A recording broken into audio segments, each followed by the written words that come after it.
So, hello mga chika Dora. So, ayun na nga, ang latest evictee sa bahay ni Kuya ay si JP. So, ayun na iyak talaga ako. Kanina pa ako iyak ng iyak kasi nga, actually, expected ko naman na siya yung may evict kasi ang lakas talaga ni Fiang at ang lakas din ni Rain. So, every time na sila yung nominado, talagang ang tataas ng boto na nakukuha nila.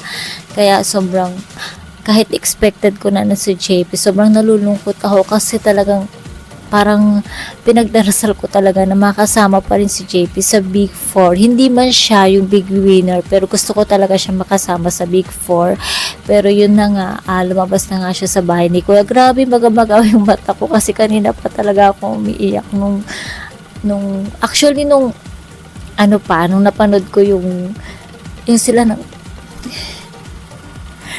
sila nung mama niya, napanood ko nung bumisita yung mama niya sa bahay kasi nga parang single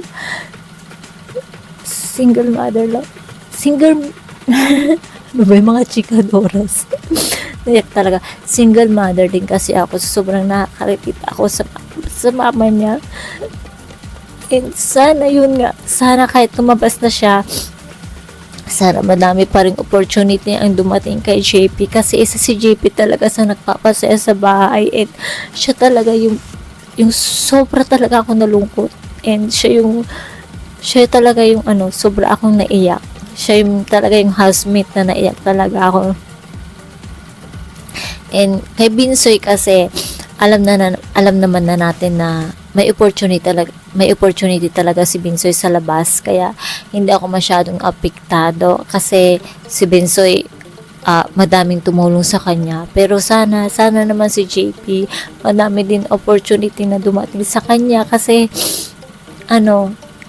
kakaiba din si JP, meron siyang kakaibang talent na pwede sa showbiz. So sana may mga kumuha sa kanya, may mga projects, may mga endorsement, may mga TV commercials, ganyan. So kasi para matulungan niya yung mama niya. Naiyak ako.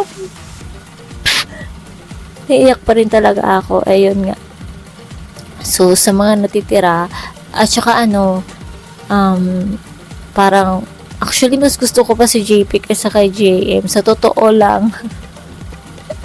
Sa totoo lang talaga, mas gusto ko pa talaga si JP kaysa kay JM.